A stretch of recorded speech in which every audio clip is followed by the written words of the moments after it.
We're here. Are we here? I can't hear you. It's because you're muted. Everything's going to be okay, everybody. So everybody calm down. I'm a leader. I'll take us through this. Michael, find the unmute button now. Now, Michael. Michael, find the fucking unmute button, man. Okay. I don't know. Jesus Christ. I'm a leader, but not that kind of leader. Yeah. Did the theme song play twice for you, or is it just me? I don't think so. Okay. No. All right. What's going on over there? I don't know. I got a lot of tabs open. I'm stopping missiles. Oh, yeah. You don't have as many tabs open as I do. We should have a contest sometime. Yeah.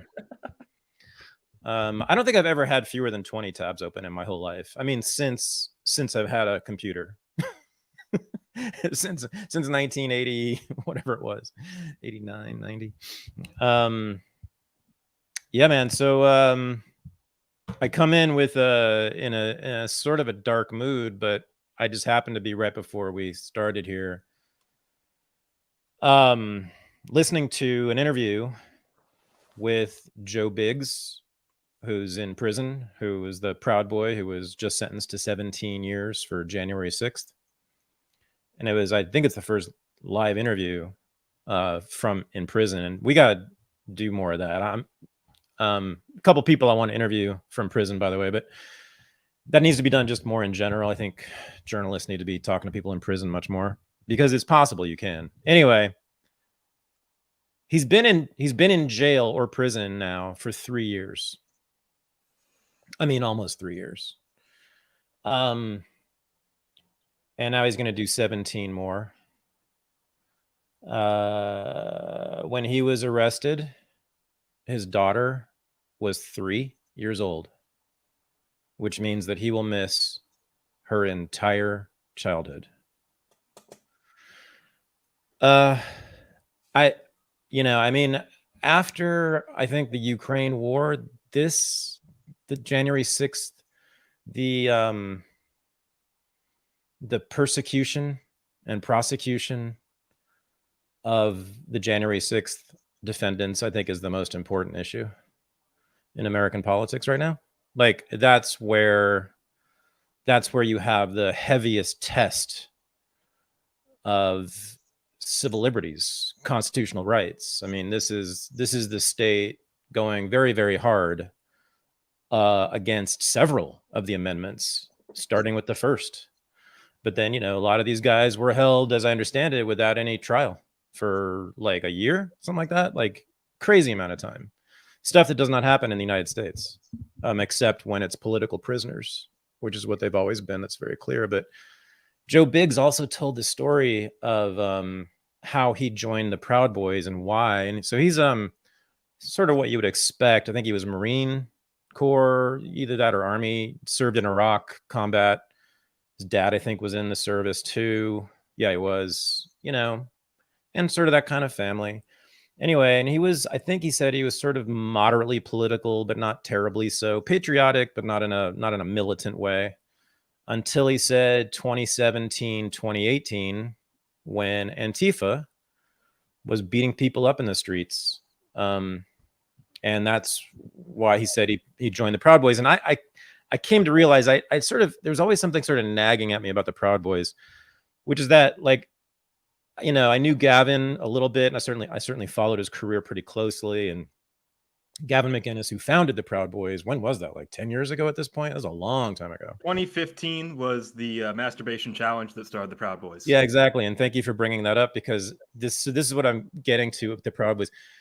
The federal government has had the target on them the way the federal government had the target on the Black Panthers in the 60s. I mean, it's that they are enemy number one for the feds right now. Obviously, that's what they do. I mean, these are clearly show trials and excessive sentences to scare people away from that kind of politics. So I think there have been two phases of the Proud Boys, and I'm not sure about this, but I am quite sure about what the Proud Boys were. until 2018, 2019, which was a joke. And I mean, literally a joke. It was Gavin's joke. It was the organization, the whole idea behind it was simply one big joke, kind of poking fun at the left, but also poking fun at the right in many ways. I mean, the initiation ceremony to become a Proud Boy was to get punched in the stomach by other Proud Boys while you recite the names of breakfast cereals. And there's videos on, I think you can still see them on YouTube of that happening. I mean, it's just, and it's Gavin McInnes. He's a comedian. The best is the Vice doc. There's like a Vice documentary around that time where they have like dark piano music while these guys are being punched. Rice Krispies, Honey Nut Cheerios. It's like, yeah. The rise of the Reich. Yeah. I mean, I can imagine that kind of theme music playing behind it, you know, like, meanwhile, it's just a bunch of guys in Hawaiian shirts camping. That's all that's happening. Yeah, like I could imagine like the World at War theme music behind. No, it was a joke. And if you spent just any amount of time listening to Gavin talk about it or really talk about anything, you will know he's political as hell for sure, and he's definitely right wing for sure. But he's sort of normal, ordinary right wing, and but mostly he's a jokester, a prankster. It was a giant prank. So I do think, and that was what it was about. Yes, there was sort of this like reactionary Western civilization is cool, kind of fuck you to the libs attitude in it, of course. One of the things though about the Proud Boys, if you look at any of the videos of them, certainly in those years, I think it's still true now, as many people have been saying, like they look like the fucking United Nations. I mean, if this is the face of white supremacy, I don't think white supremacy is a problem. I mean, if the face of white supremacy is not white, then I don't think it's a problem anymore. And not only that, like white means two things. And this is a big thing that people get confused about. One is the color, the so-called race category, that category. But then there's the cultural category. And this is what a lot of people on the right are missing. And I think you are hip to this, maybe alone among people who are not on the left. It is like almost everyone thinks that there's such a thing as Black culture. And a lot of people would say there's something such as Mexican culture, and they go down the list, and Japanese culture for sure. But when it comes to white culture, they get all uppity and defensive. And then this is when what's her fucking face, Robin DiAngelo has a point about white fragility. This is when like conservative whites get really fragile. It's like, yeah, there is a thing that I think it's reasonable to call whiteness, which is this set of norms, beliefs, and attitudes and expectations that have historically been associated with whiteness, with white people. Things things like showing up on time. Yes, right. And this is why, oh gosh. And so this is true though. And so that's amazing that kind of, so this is what I was working on in the 90s. This was whiteness studies, and I was sort of part of that. I wrote a couple pieces that sort of contributed to whiteness studies, and I taught it every semester basically for like a decade. And that's when it was about that. It was about the establishment and maintenance of a culture that was associated with white people, which was all these puritanical things. Basically, Puritanism became associated with whiteness in the 19th century with the rise of scientific racism. They said, oh, Puritan values, that's what white people do. Anti-Puritan values, that's what Black people do. Where was I going with that? What was the point of what were we talking about? Proud Boys. How's this tie into the Proud Boys? So I was gonna say the Proud Boys are neither white in the racial sense, clearly, because to look at them. But also that one of the things I like about them is they're not really white in the whiteness sense either, because they're not puritanical, because they're first of all about street fighting. And I was gonna say, the second generation of Proud Boys guys, I think there's two phases. I really do. Is this new phase that Joe Biggs was a part of, and he kind of became a leader of, which is the street fighter phase, when they actually started to throw down in the streets. Like, these are people who joined, and this is what he says, really. He basically says it. Like, he joined to fight them in the streets, to fight Antifa in the streets specifically and only. And I was living in Oregon in 2017 and 2018, an hour outside of Portland. And this is when Antifa started taking over intersections in downtown Portland and beating up old people. I'm talking about people in their 80s who happened upon the intersection and tried to drive through it because they were trying to get home or get to the hospital or the senior center. And these fucking people dragged them out of their cars and beat them up in the street. And nothing happened. And the cops, there was video of the Portland PD watching it happen and doing nothing. So I daily, when that was happening, and I was living an hour from the city, had to restrain myself from not just going up there myself, but bringing my whole fucking Muay Thai gym with me, because we hated them. What they did to Portland, what they did to people, just, oh my God. So that's who they are. Like, that's who they are. They're either old school jokesters like Gavin McInnes, or they're actual street fighters. And Gavin is sort of both, so they're both true to his vision. I think. I'm not saying that they've I don't know what he would say, but I don't think you could argue that they've strayed from Gavin's ideas generally about what it should be, but that's who it is. Utterly, utterly harmless unless you're an Antifa terrorist. And that's of course what they are. If you're not one of those kids in the balaclavas beating up old people in downtown Portland, these people, I promise you, I guarantee you, are totally harmless. So it's just 17 years. And Tario got 18, is that right? 16? 22. 22. And he's a youngish guy, right? Isn't he like in his 30s? Yeah, yeah. I've always wondered how prosecutors sleep at night. In general, like all prosecutors, I mean, you're always just putting people in prison, and in many cases they shouldn't be in prison, or they shouldn't be in prison as long as you put them there. And how do you sleep at night knowing there's a guy sitting in prison that shouldn't be there, but he's there because of what you did? Anyway, in these cases, I really am convinced that there are just very, very fundamentally different kinds of human beings. And I think, one fundamental division is between the sociopaths and those of us who are not. And I think prosecutors, oddly enough, even though they're the ones who are charged with guarding public morality, don't you have to be a sociopath to do that, to put people in prison when they shouldn't go there? Like, and to be able to live, I don't know.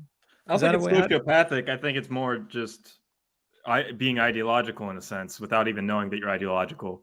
Having a firm sense of who the good guys and bad guys are. Like, obviously, obviously the Proud Boys are bad guys. Like, obviously they tried to storm the Capitol. They tried to overthrow democracy. If they succeeded, we'd be in a complete dictatorship. So they deserve to be in prison for a long time.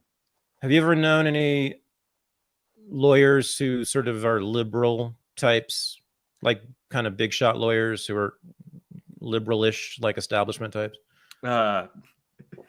Yes. Why? Well, I'm just giggling because there's certain things about their character that I don't want to bring up right now. But That's interesting. Well, anyway, I mean, and this is just, I really, do you think that these people, the prosecutors in this case, just knowing that he had a 3-year-old daughter, that he served in Iraq, so he's clearly sincere about his patriotism. I'm not a patriot. In fact, I'm an anti-nationalist. I think it's a great way to get killed. He served in Iraq. That makes him dangerous. He's trained with guns. He's dangerous. Yeah, I know. I'm just saying. I mean, I just he's sincere though. He's not just some psycho weirdo sadist or something. He's really a patriot because of that. You think those prosecutors believe he really should be in prison for 17 years? I mean, I've heard liberals who aren't prosecutors necessarily, but who are just MSNBC watchers. Oh, well, those are not sociopaths. Those are psychopaths. No, really, the difference is the psychopaths live in a different reality. That's all. Like, well, and also Well, no, they're both likely to do violence on others, but psychopaths, I guess, are a little more dangerous. No, that's all. They just live in a different reality. They just live in a narrative that dehumanizes these people, and right, yeah, right. So they don't. Yeah. So I do believe that what's his face was the leader of the Lincoln Project, Rick Wilson. You ever watch that guy? Like for even a minute? He's like, I mean, he's not my species. I don't know anybody like him.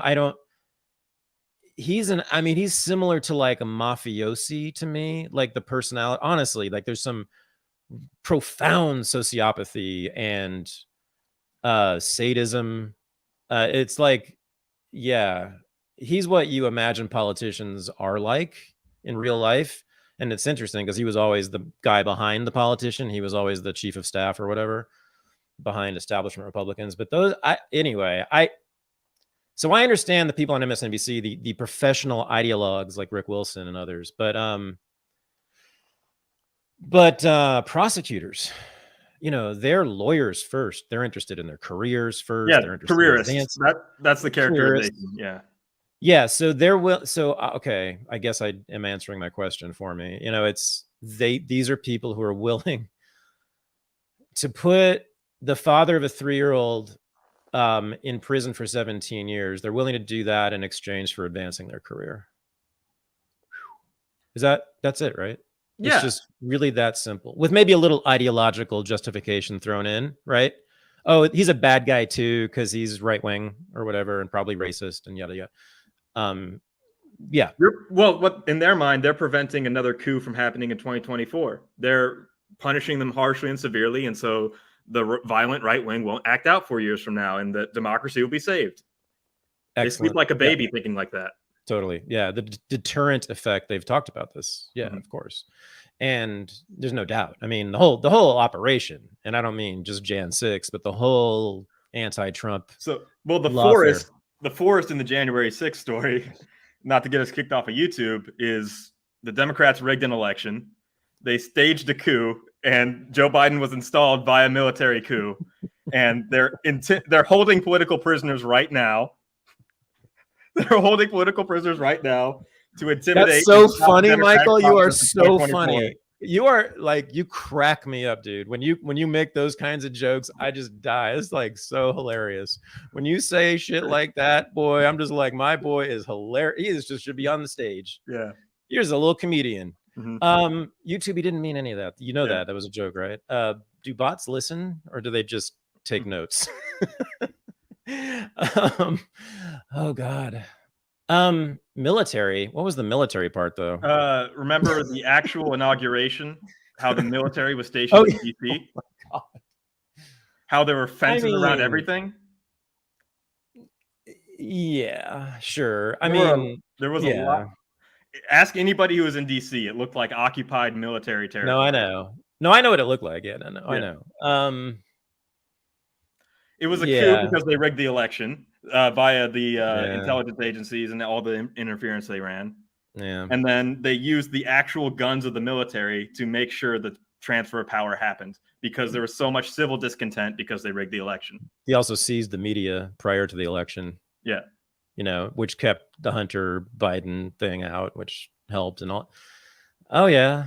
I mean, they didn't even need to stuff ballot boxes. I mean, that was kind of the point of that Time magazine article, the famous Molly Ball article about the election, which she brags. She's a Democrat, and she brags. She goes through the whole list of all the things they did to, quote, fortify the election, all of which are sort of technically legal, but most people would think are completely unethical.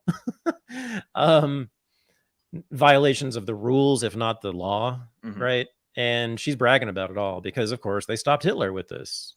The Jewish resistance, they broke a lot of laws trying to stop Hitler.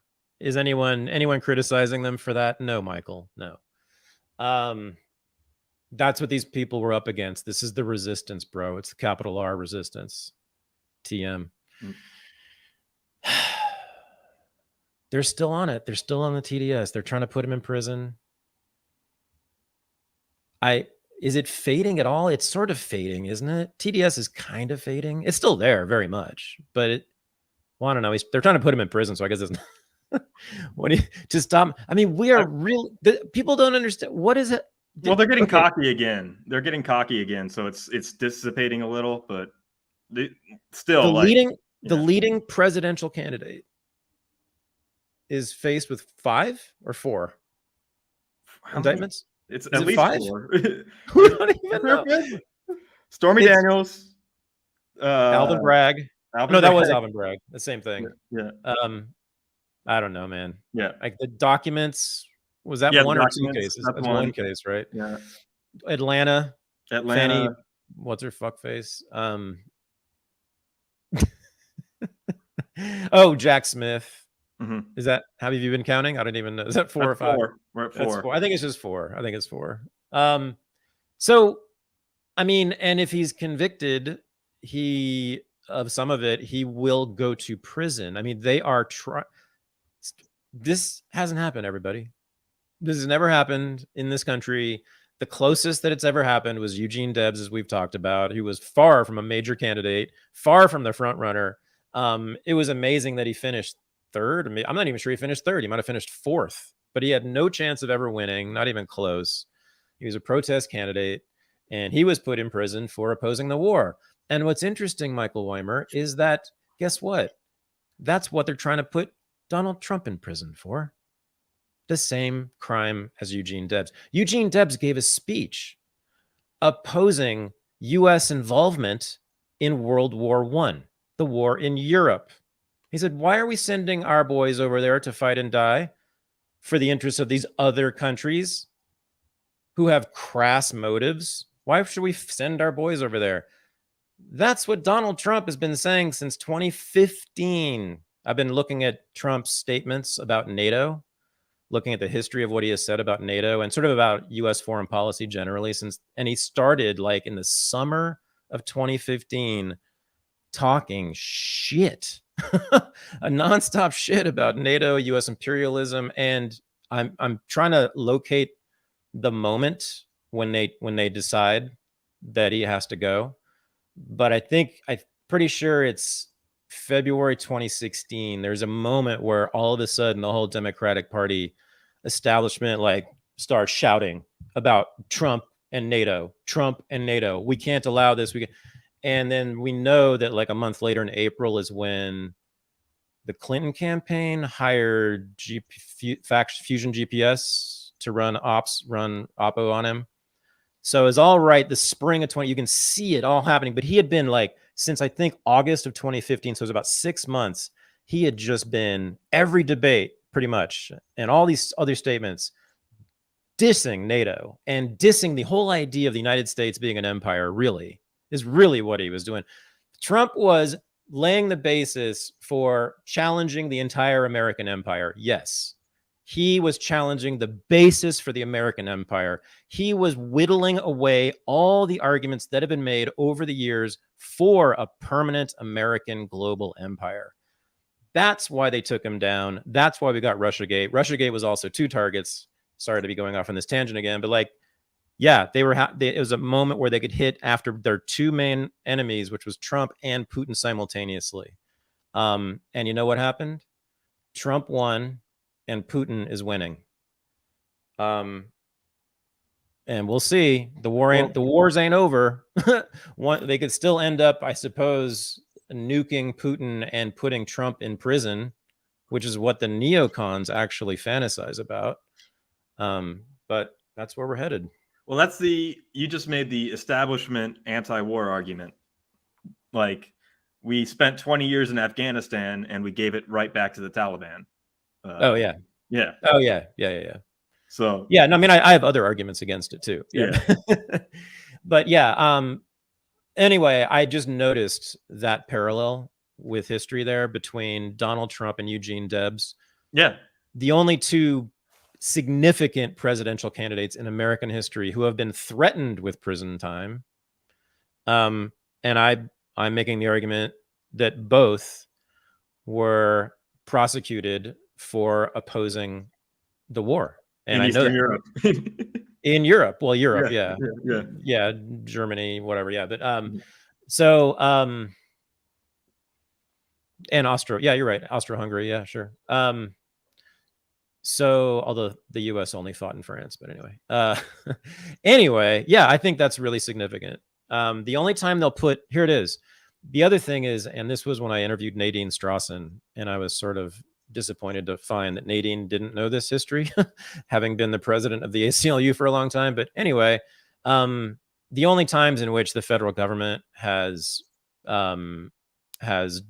explicitly abrogated the First Amendment was during the wars, during the times of war. So the only times that they put political dissidents who are a challenge in prison and explicitly limit the First Amendment is during war. Just yeah. Yeah. Didn't that, fire in a crowded theater quote come from a trial in the Supreme Court pertaining to anti-war protesters in World War I? Yeah, right. It was actually Oliver Wendell Holmes's way of like delimiting free speech. It wasn't so much a free speech statement, but the guy, it was in a case. It was the Schenck case, and Schenck was a little old Jewish man on the Lower East Side, little immigrant Jew communist, who, like all good Jewish communists at the time, and all good communists, was out on the street passing out leaflets telling draft age men to dodge the draft, to not go to war. And he was convicted of sedition and went to the Supreme Court. Anyway, and Oliver Wendell Holmes said, yeah, you can't yell fire in a crowded theater. And what he meant was Schenck was yelling fire in a crowded theater. By telling draft age men not to enlist. It's not a great free speech statement. It is a statement that, yeah, we have free speech unless you oppose the war. Whatever war it is, the war with East Asia. So long as if you're cool, you can say whatever the fuck you want basically in this country, unless you oppose the war with East Asia. Oh, Jesus, Lord of mercy. Speaking of that, we got to talk a second about this insane thing coming out of Ukraine. Do you see the thing? The trans spokesperson for the Ukraine army. I didn't realize he was trans, but. Oh, really? Oh, yeah. Oh, so this shit is, I mean, it's just weird on top of weird on top of weird on top of bizarre.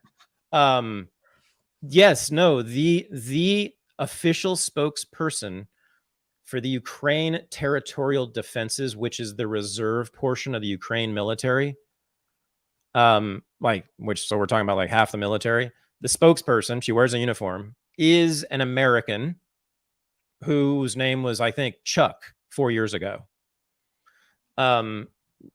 Dude, you can see a video of I've got the video. Yeah, there is a video out there of him when he was a him. Sort of an odd lefty activist always, and then suddenly got extremely excited about Ukraine and became a straight up anti-Russian racist, which apparently is what's required if you're in the Ukrainian government, because she is like a lot of the political Ukrainians are. Here it is. So look at what she's doing, Michael. This is for you too, bro. You understand that? You're on the list, dude. I'm not kidding. Russia hates the truth that their obsessive focus on a Ukrainian volunteer is simply allowing the light of the Ukrainian nation's honesty to shine brightly. Next week, the teeth of the Russian devils will gnash ever harder, and their rabid mouths will foam in uncontrollable frenzy as the world will see a favorite Kremlin propagandist pay for their crimes. And this puppet of Putin is only the first. Russia's war criminal propagandists will all be hunted down, and justice will be served as we in Ukraine are led on this mission by faith in God, liberty, and complete liberation. Hi, guys. Guess who's paying her salary? And she's threatening to kill me. And my man here, too. We pay her salary, and she's threatening to kill us. She's threatening to kill Jimmy Dore. She's threatening to kill Max Blumenthal and Aaron Mate and Michael Tracy. And she's talking about Gonzalo Lira. Gonzalo Lira is on trial, as people know. He tried to escape. On trial simply for speech, simply for opposing the war while being in Ukraine, opposing the Ukrainian side of the war. He's an American citizen, and he disappeared. This was about a month ago now. So he was captured again, and we don't know, but he said that he was on trial and faced life or decades, I think, in a labor camp.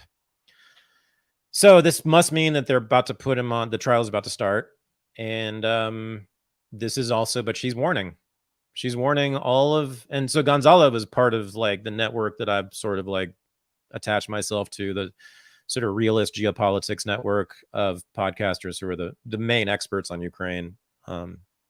He's just a part of that. He was like a fixture on that. He had his own show, but he was on other people's shows all the time. He didn't have any particular expertise. I mean, he lived there, and he sort of read all the things. But anyway, so this was quite something.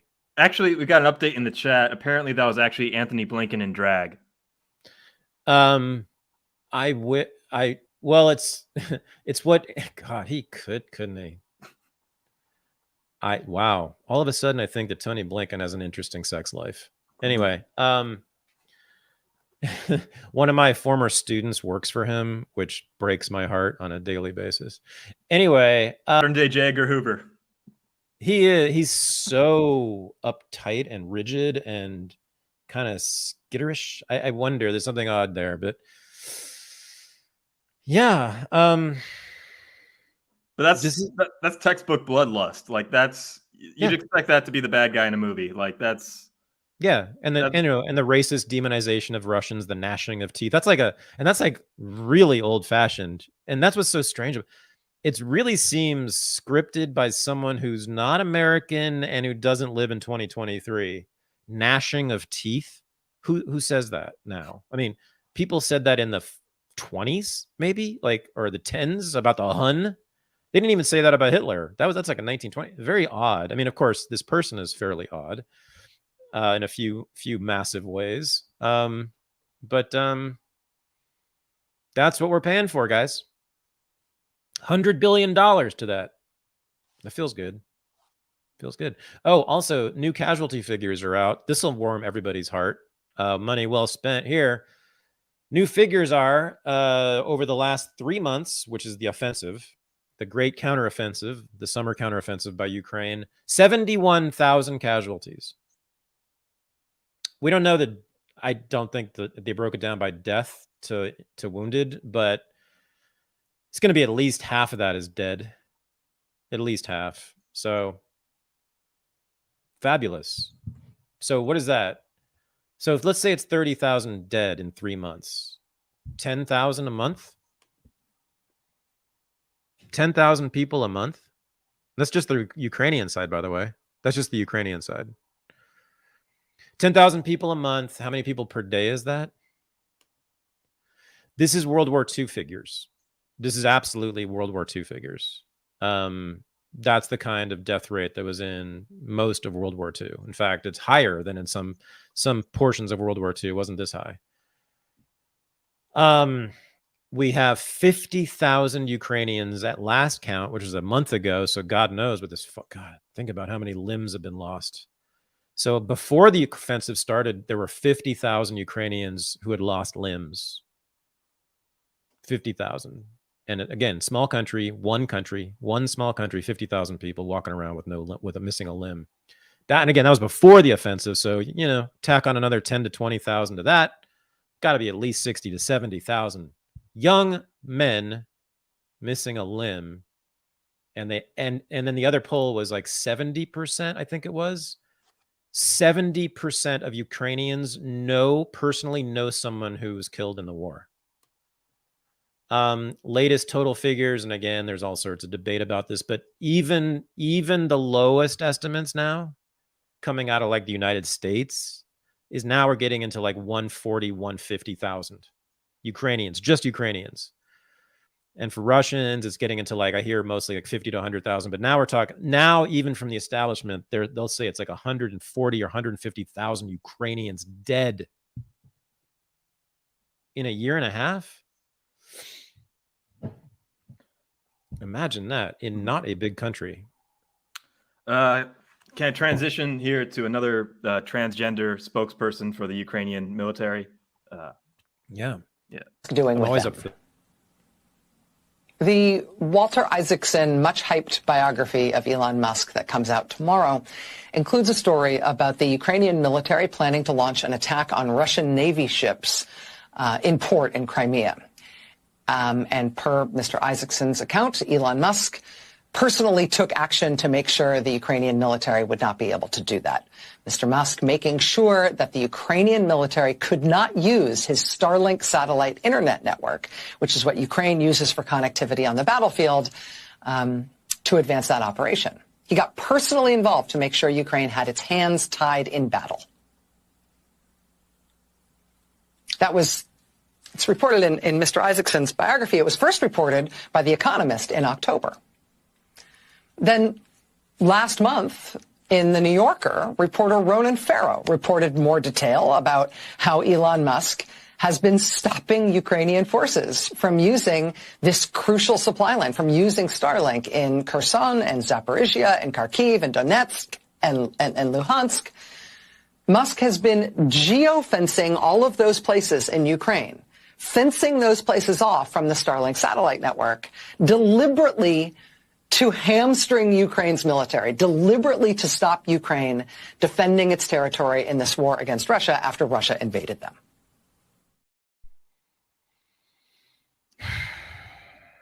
Thanks for that. Yeah. So, You knew that would. You knew what that would do to me, right? Why do you? All right. What? just to tie this back to what we were saying about prosecutors, I think this is a prime example of like living in two different realities. In like what Elon Musk says about the incident is Starlink was already shut down in Crimea because there's sanctions on Crimea. Crimea is part of Russia, so you can't do business there. It's already shut down. And then he got a call in the middle of the night from Ukrainian military telling him, "You need to put this up right now. We're gonna attack." Blah blah blah blah. Like as if they were in charge of him. Yep. And he just said no to that because, he's loyal to the United States, not Ukraine. Yep. He had the most, to me, they were almost too rational and reasonable and patriotic, the reasons he had for opposing it. And then, but the thing he really disappointed me with was then immediately after that, he made it clear that he said, but if President Biden issued a presidential directive ordering me to open the Starlink to Ukraine, I would do it. And he says, because I consider the president of the United States to be the CEO of the country. So that was disappointing. But anyway, so Elon, of course, like almost everybody, but is like fundamentally an establishment dude. I mean, there you go, right there. He wants to change a lot of things, but he's fundamentally about the regime, the big regime. Well, I think he's fundamentally knows that he has big enemies in powerful places and is careful about what he says. Yeah. So, but I mean, having said that, he did a great service to humanity. Probably saved a lot of lives. Definitely saved a lot of lives. Probably saved a lot of Ukrainian lives because these motherfuckers like to kill themselves. So, and I mean that military is psycho. That from Zelensky's the commander in chief. From Zelensky on down, they are like, forget World War II. At least in World War II, they had a chance to take territory usually when they would launch offensives and major assaults. This is like World War I stuff. This is that really sadistic, cynical, meat grinder, human fodder kind of just throw bodies at it, and maybe we'll get a few yards of territory. But they haven't gained anything. They haven't gained anything. I forgot to mention that 70,000 casualties. They haven't gained a thing. Not a thing. So, holy fuck. Zelensky just sacked his defense minister, the guy who runs the military, Reznikov, who, by the way, is one of the world's wealthiest men. It's so strange how that happened. I don't know how would we. Let's see. So we sent $100 billion to the most corrupt country in Europe, and the defense minister is a super wealthy man. I don't get it.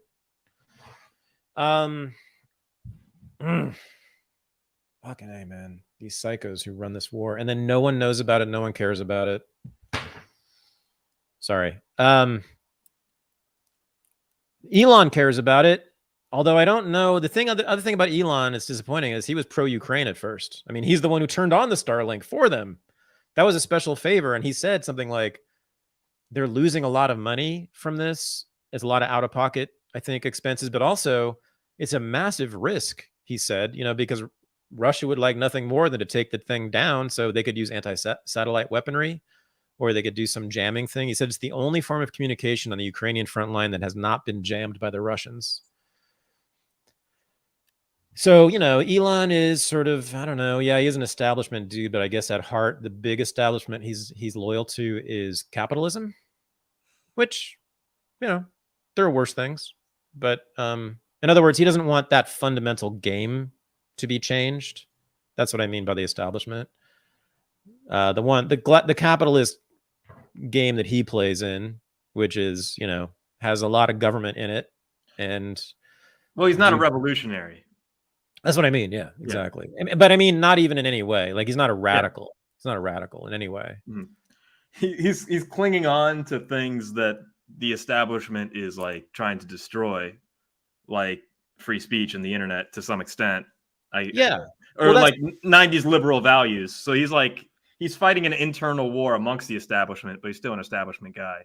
Totally. You know what he is? He's an IDW. Mm-hmm. That's I think, if you were going to put him in one box, that's it. I think he's probably has the most affinity with those people. Although he's got a pretty heavy libertarian streak too. Just judging from who he fucks with on Twitter, it's the kind of right-wing libertarians I don't like, and some IDW, intellectual dark web people. Mm-hmm.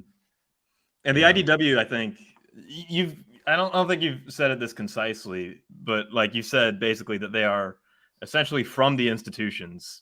Yes. Like, they are establishment people who came out against wokeness because they believed that wokeness would destroy the institutions that they so love. Yes.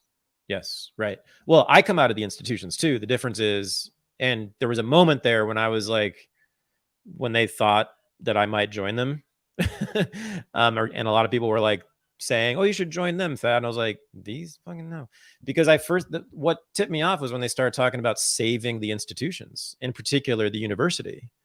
I remember there was a video that Jonathan Haidt put out. He's their favorite sociologist, and I'm cool with Haidt, by the way. I think he's limited, but I think he's done some useful stuff. But anyway, he put out this whole video, or did this whole speech, I think, and it was called "Saving the University." I was like, wait, what?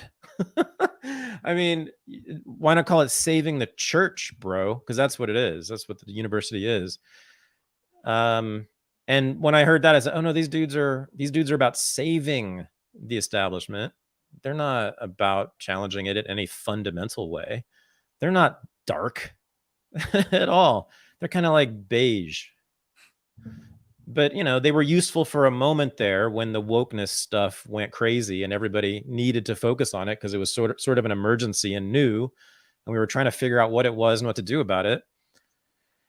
And they had some interesting critiques there, and they were certainly, on the correct side there. Like, it was difficult to be on the correct side with that one. I mean, if you just had half an IQ, you could see that a lot of this shit was hysteria and whatnot. But that once that stuff settled down and people sort of got used to it, and we stopped focusing on every single weird thing that happened on a college campus, right? The IDW lost interest. I mean, they just dropped. They sort of became irrelevant. They started squabbling among themselves. Now they hate each other. Sam Harris hates all the others now, and they all hate him. And I think Peterson's alienated a couple of them, and Rubin has had multiple fights. I don't know.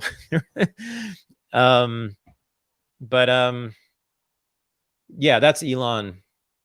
I think that's Elon's politics, is wanting to save both the great institutions, but also to save what you called 1990s liberalism, kind of the Bill Clinton.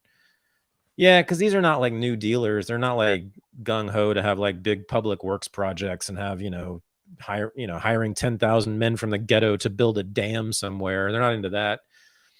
kind of like soft socialist, fascist, social democracy, that kind of thing.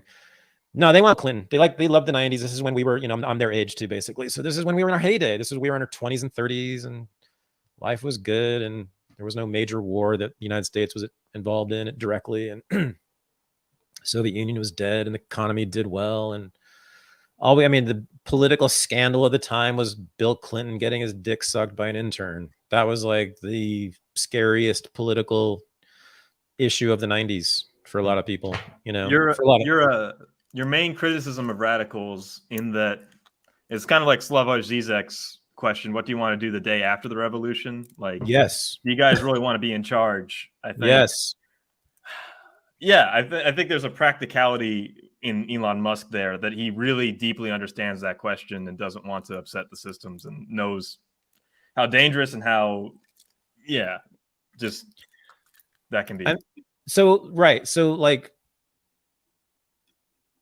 20th century liberalism, 20th century liberals established all the institutions, basically, except for the oil industry, which is this interesting, weird outlier. But other than that, all the major cultural institutions, except for the few that were funded by the oil industry, like sports teams and shit like that. But all the major cultural institutions are founded and controlled and owned by New York City, Los Angeles, San Francisco liberals, period. So they created the world we live in, the framework of it, the broadest norms within it have been challenged for the very first time since the rise of Trump. For the very first time. And that's why the whole system collapsed in on itself and became authoritarian and tried to shut everything down, because it had never faced an existential threat like that. And it still does. And this is why it's behaving this way. They're trying to send the leading presidential candidate to prison before the election and claiming it's not political. And jailing his leading supporters for decades. The leading activists. And by the way, they went after guys who were like hardcore full-time activists in the Proud Boys too. They didn't go after just like dudes who showed up one day randomly. They're going after the leadership. Mm-hmm. It's just so obviously third world. And it is in some ways. Of course, the United States has always been authoritarian in all kinds of radical ways, but not in this way. They've just never done this kind of thing, except again during war. But they've again jailing political dissidents, not really, except for Debs, and that wasn't because he was a threat to win the presidency. The last time somebody sincerely from the outside had a chance to win the presidency was Ross Perot, and they blackmailed him. I don't remember the history of Perot. I know he got 19%. Yeah, but he was borderline winning, and then he dropped out for a short period, and then he came back in. And the story is that he was blackmailed with pictures of his daughter in a compromising fashion. Man, you know some stuff I never have heard of. Really? Yep. Yeah. With his daughter. Yeah. Well, that's really not good. Wow. That'll end a politician's career real fast. Jesus. I did not know that. They kept that quiet somehow.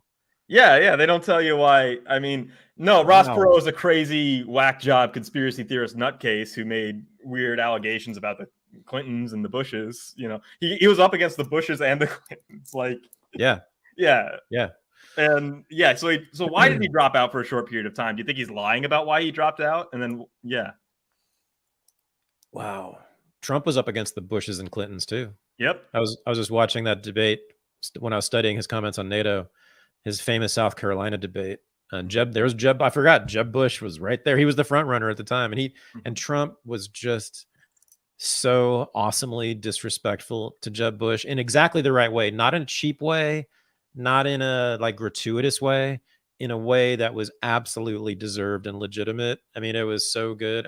Basically so legitimate. His criticism was, you lied us into war. Your family lied us into war.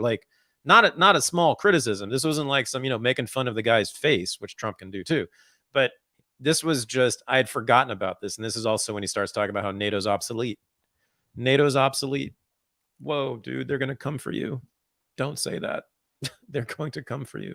And you can really see it's right then. February, March, April, right there.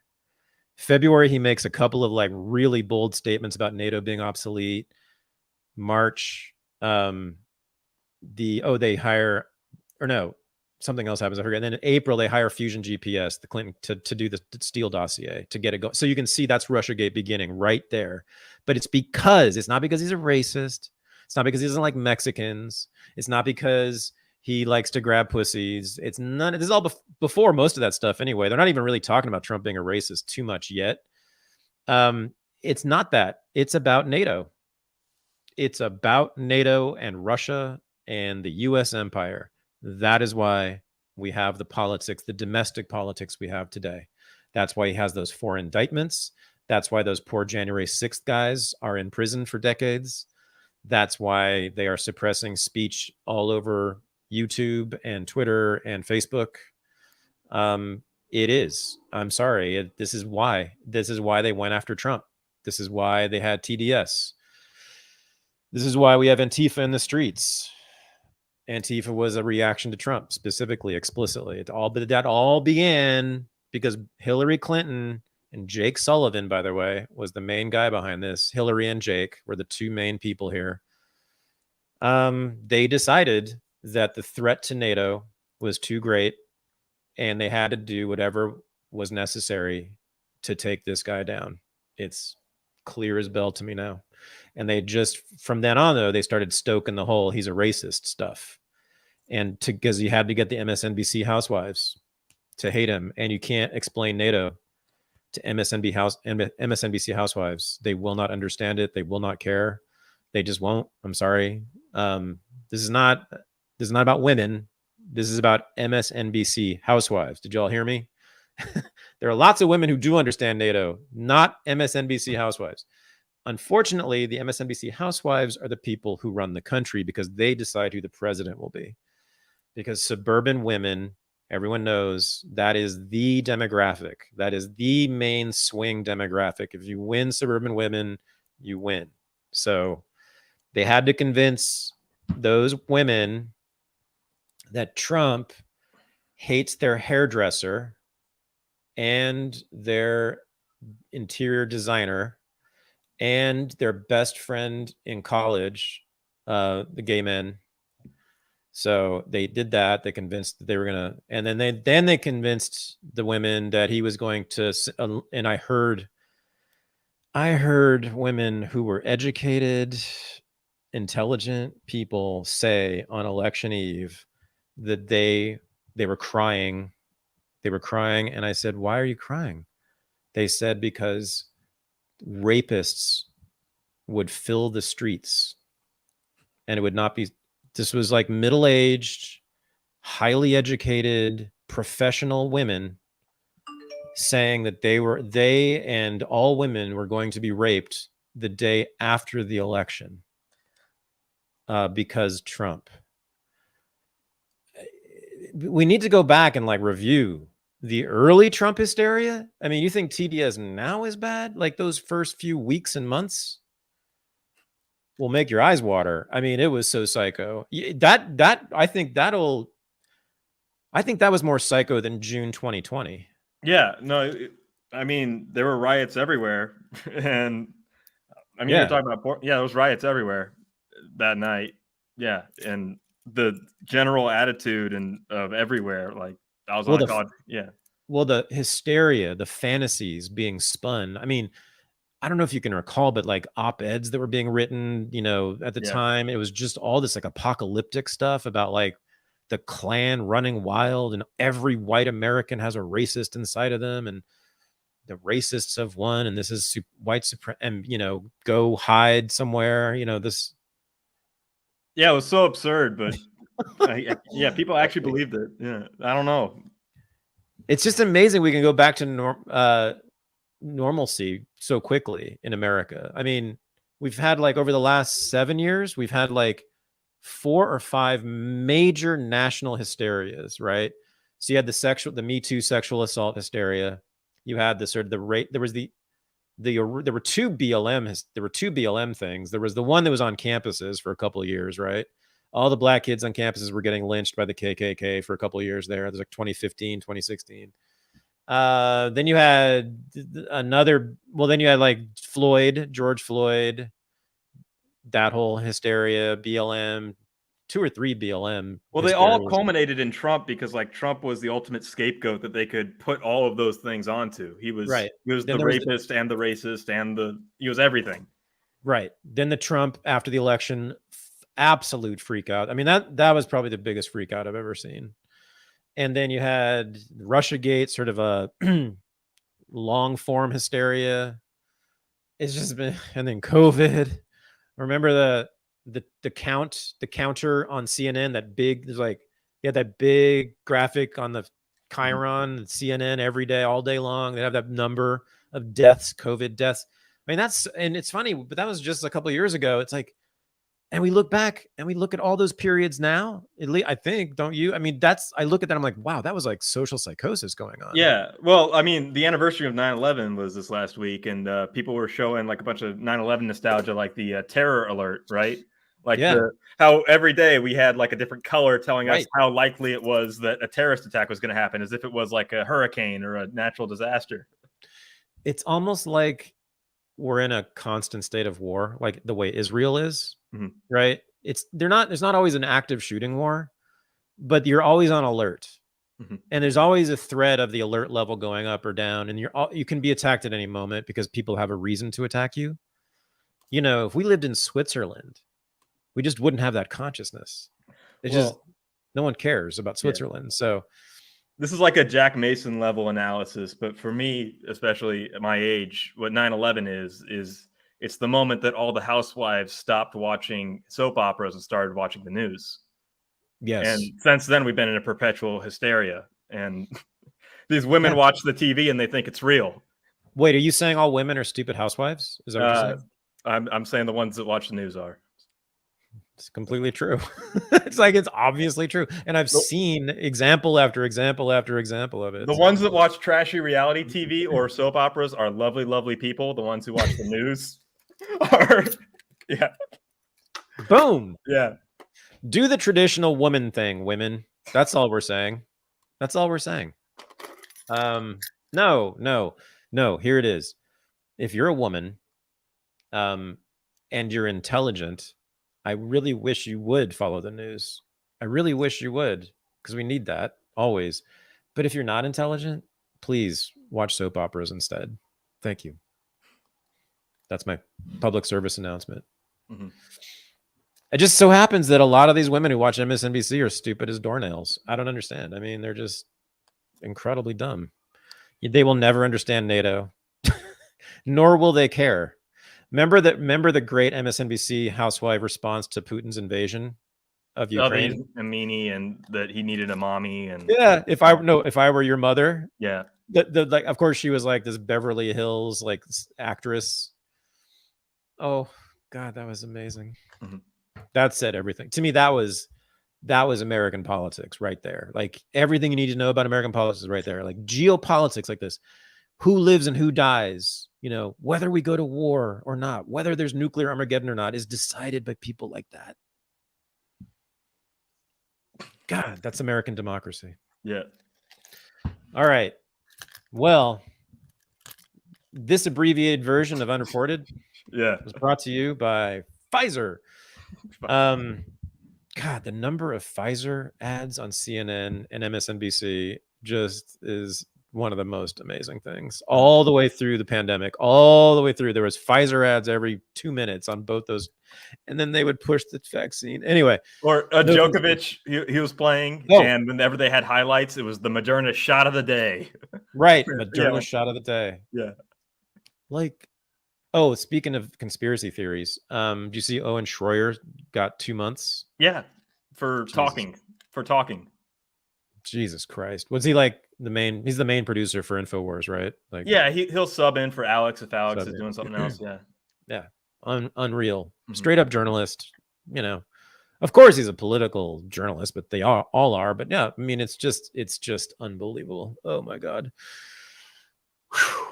All right, brother. So we're gonna go to Unregistered Live Zoom meeting after every Unreported. We hang out, talk all kinds of crazy stuff. You can be totally anonymous and just watch. Don't have to show your face at all. But to do that, you have to be a member, a patron of Unregistered, and go to patreon.com/unregistered. The URL is right there on the screen. Become a member, click that URL in today's comments, and join us in the Zoom at Unregistered Live. Michael Weimer, you are the man. Thank you, my brother, and I'll see you very soon. Peace. Okay, bye.